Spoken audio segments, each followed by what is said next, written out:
মুক্তিযুদ্ধ, উত্তর সময় থেকে চলে আসা পাকিস্তানের সঙ্গে অমীমাংসিত তিনটি ইস্যু। এই দুই সংকট আলাদা মনে হলেও আসলে তারা একে অপরের সঙ্গে গভীরভাবে যুক্ত। কারণ রাজনৈতিক নেতৃত্ব যদি নিজেদের ভেতরে ন্যায্যতা, সততা ও গণতন্ত্রের চর্চা প্রতিষ্ঠা করতে ব্যর্থ হয়, তবে তারা আন্তর্জাতিক অঙ্গন ও জনগণের স্বার্থ ও মর্যাদা রক্ষা করতে দৃঢ় অবস্থান নিতে সক্ষম হবে না। ট্রান্সপারেন্সি ইন্টারন্যাশনাল বাংলাদেশ টিআইবি সম্প্রতি এক বিবৃতিতে যে উদ্বেগ প্রকাশ করেছে তা রাজনৈতিক দলগুলোর আচরণের এক নগ্ন বাস্তবতা। টিআইবি বলেছে, এবার আমাদের পালা। মানসিকতা উদ্বেগজনকভাবে বেড়ে চলেছে মানুষের মধ্যে, সাধারণ মানুষের মধ্যে। ক্ষমতার অপব্যবহার যেন আবারও স্বাভাবিক চর্চায় পরিণত হচ্ছে। যারা দীর্ঘ আন্দোলনের মাধ্যমে কর্তৃত্ববাদী শাসনের অবসান ঘটিয়েছিল, তারাই আজ একই ধাঁচের দখলবাজি, চাঁদাবাজি, পদ বাণিজ্য ও সহিংসতায় জড়িয়ে পড়েছে। লক্ষ্য করলে দেখবেন যে বাংলাদেশের যে মব সংস্কৃতি, সেটাকেও সরকারে থাকা অনেকেই কিন্তু জাস্টিফাই করবার চেষ্টা করেছেন। ফলটা কী হচ্ছে, তারা নিজেরও মবের শিকার হচ্ছেন। এই যে উপদেষ্টারা দেশের বাইরে যাচ্ছেন, সেসব জায়গায় বাংলাদেশিরা বা বাঙালিরা তাদের উপরে ঝাঁপিয়ে পড়ছে। সেটা সমর্থনযোগ্য নয়, কিন্তু একটা অন্যায়কে যখন আপনি আরেকটা অন্যায় দিয়ে প্রতিরোধ করবার চেষ্টা করবেন, আটকাবার চেষ্টা করবেন, তখন কিন্তু ঘটনাটা এরকমই ঘটে। যেমন ধরেন, যদি আমরা নির্বাচনের কথা বলি, সরকার আওয়ামী লীগকে নির্বাচন করতে দিতে চাইছে না বা তার কার্যক্রম স্থগিত করেছে। এতে কি হবে?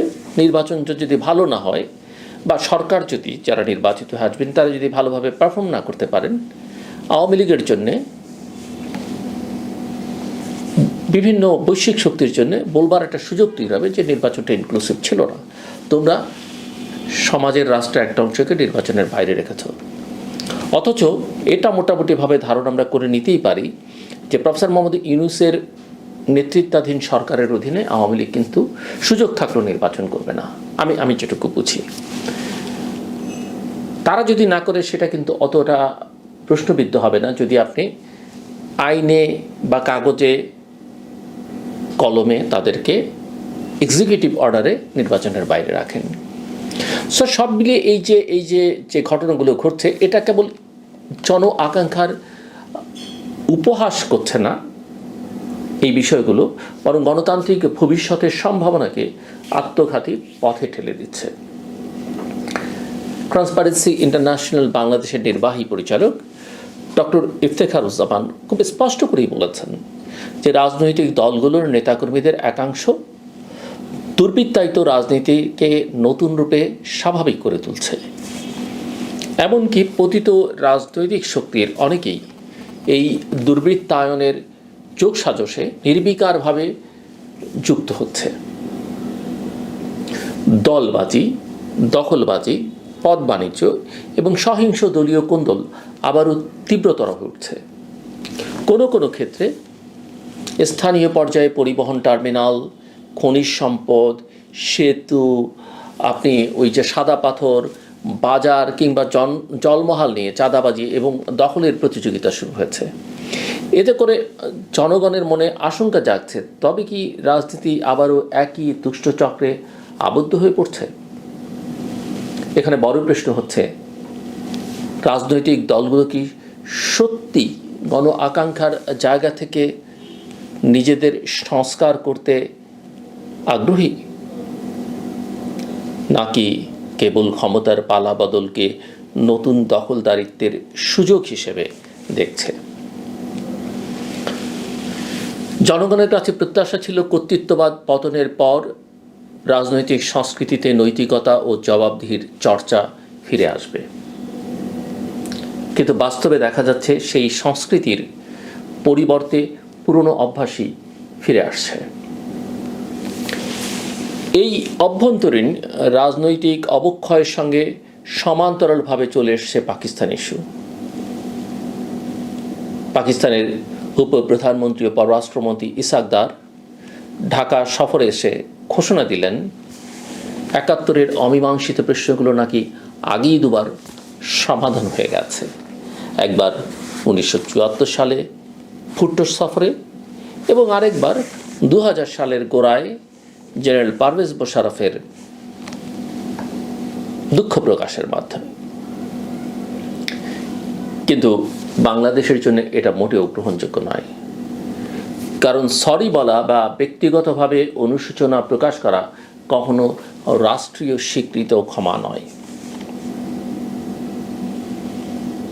বাংলাদেশ সবসময় স্পষ্টভাবে ৩টে দাবি করেছে।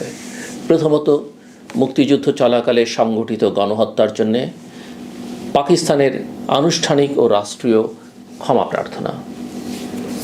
তৃতীয়ত, স্বাধীনতার সময়কার $৪২০ কোটি বাংলাদেশের পাওনা ফেরত দেয়া।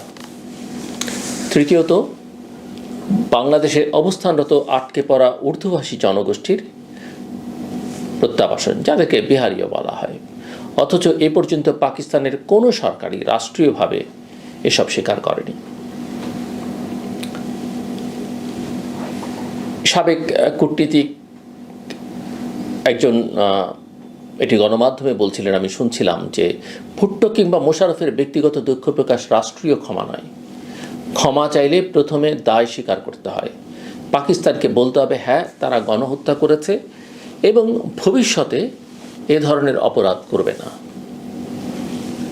এরপর পার্লামেন্টারি রেজলিউশন বা যৌথ ঘোষণার মাধ্যমে রাষ্ট্রীয়ভাবে ক্ষমা চাইতে হবে। সেটাই কেবল গ্রহণযোগ্য হবে বাংলাদেশের কাছে। আন্তর্জাতিকভাবে অনেক দেশ এ ধরনের প্রক্রিয়ায় অতীতের অপরাধের দায় স্বীকার করেছে। জাপান একাধিকবার ক্ষমা চেয়েছে। জার্মানি নাৎসি হত্যাযজ্ঞের দায় স্বীকার করেছে। কিন্তু পাকিস্তান কেন আজও ইতিহাসের দায় এড়িয়ে যাচ্ছে, সেটি প্রশ্ন। বাংলাদেশের জনগণের জন্য এই প্রশ্নগুলো কেবল ইতিহাসের দায় নয়, বরং ভবিষ্যতের নিরাপত্তা ও ন্যায় বিচারের প্রশ্ন। যদি পাকিস্তান রাষ্ট্রীয়ভাবে গণহত্যার দায় স্বীকার না করে, তবে দক্ষিণ এশিয়ায় ন্যায়ভিত্তিক সম্পর্ক গড়ে তোলা কঠিন হবে। একইভাবে বাংলাদেশের অর্থনৈতিক পাওনা ফেরত না দেয়া এবং আটকে থাকা নাগরিকদের ফেরত না নেয়া দুই দেশের মধ্যে আস্থার ঘাটতিকে আরও গভীর করে। এদিকে দেশের ভেতরে নির্বাচনী রাজনীতি আরও এক নতুন অনিশ্চয়তার দিকে ধাবিত হচ্ছে। অন্তর্বর্তী সরকার ফেব্রুয়ারিতে ত্রয়োদশ জাতীয় সংসদ নির্বাচন আয়োজনের ঘোষণা দিয়েছে। তাদের ভাষায় কোট আনকোট ইতিহাসের সেরা নির্বাচন। বিএনপি নির্বাচনের পক্ষে দৃঢ় অবস্থানে রয়েছে, কিন্তু জামায়াত ও জাতীয় নাগরিক পার্টি এনসিপি বিভিন্ন শর্ত জুড়ে দিয়ে নির্বাচন ঠেকাবার রাজনীতি করছে। এনসিপি প্রধান তো মালয়েশিয়াতে গিয়ে বলেছেন ফেব্রুয়ারিতে নির্বাচন হবে বলে মনে হচ্ছে না। জুলাই সনদের ৮৪টি সংস্কার প্রস্তাব নিয়ে ঐকমত্য হলেও বাস্তবায়ন পদ্ধতি নিয়ে দলগুলোর মধ্যে ভয়াবহ মতবিরোধ দেখা দিয়েছে। বিএনপি চায় সংসদীয় প্রক্রিয়ায় তা বাস্তবায়ন হোক। জামায়াত চাইছে গণভোট বা রাষ্ট্রপতির প্রোক্লেমেশনের মাধ্যমে, আর এনসিপি চাইছে গণপরিষদ। এই মতবিরোধ সমাধান না হলে নির্বাচনের বৈধতা নিয়ে প্রশ্ন উঠবে, এমনকি একতরফা নির্বাচনের আশঙ্কা দেখা দেবে। রাজনীতির এই টানাপোড়েনে জনগণের মনে আবারও শঙ্কা জাগছে, তবে কি আরেকটি সাজানো নির্বাচন ও কিছুকে দিচ্ছে? যদি নির্বাচনের সব পক্ষ অংশগ্রহণ না করে, তবে জনগণের গণতান্ত্রিক যাত্রা ব্যাহত হবে। কর্তৃত্ববাদ পতনের যে ঐতিহাসিক অর্জন হয়েছিল তা ম্লান হয়ে যাবে। এখানেই ট্রান্সপারেন্সি ইন্টারন্যাশনাল বাংলাদেশ বা টিআইবির বার্তা আবার প্রাসঙ্গিক হয়ে ওঠে। রাজনৈতিক দলগুলো যদি নিজেদের অভ্যন্তরে গণতান্ত্রিক চর্চা, নৈতিকতা ও জবাবদিহি তা প্রতিষ্ঠা করতে ব্যর্থ হয়, তবে জনগণের আস্থা পুনর্গঠন অসম্ভব। আর জনগণের আস্থা হারালে কোনো সরকারই দীর্ঘস্থায়ী হতে পারে না। এই পরিস্থিতিতে রাজনৈতিক দলগুলোর সামনে আমার বিবেচনায় দুটো পথ খোলা আছে।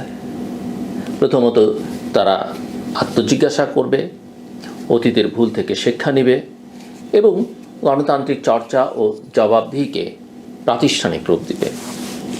দ্বিতীয়ত, তারা পুরনো দখলদারিত্ব, দুর্নীতি ও ক্ষমতার অপব্যবহারকে আঁকড়ে ধরে থাকবে। প্রথম পথটি কঠিন কিন্তু একমাত্র টেকসই। দ্বিতীয় পথটি সহজ কিন্তু আত্মঘাতী। আজ বাংলাদেশ যে প্রশ্নের মুখোমুখি, এবার কি আমাদের পালা মানসিকতা রাজনীতিকে ধ্বংসের দিকে ঠেলে দেবে, নাকি মুক্তিযুদ্ধ ও গণ আন্দোলনের চেতনা থেকে শিক্ষা নিয়ে নতুন রাজনৈতিক সংস্কৃতি গড়ে উঠবে? যদি রাজনৈতিক নেতৃত্ব জনগণের প্রত্যাশা পূরণ করতে ব্যর্থ হয়, তবে ইতিহাস আবারও কঠিন প্রশ্ন ছুড়ে দেবে। আমরা কি সত্যি গণতন্ত্র শিখেছি? আমরা কি সত্যি মুক্তিযুদ্ধের রক্তের মূল্য বুঝেছি, নাকি কেবল পালাবদলের মাধ্যমে একই চক্রে আটকে আছি? আমার কথা শুনবার জন্য আপনাদের অসংখ্য ধন্যবাদ। আপনাদের সবার জন্য শুভকামনা।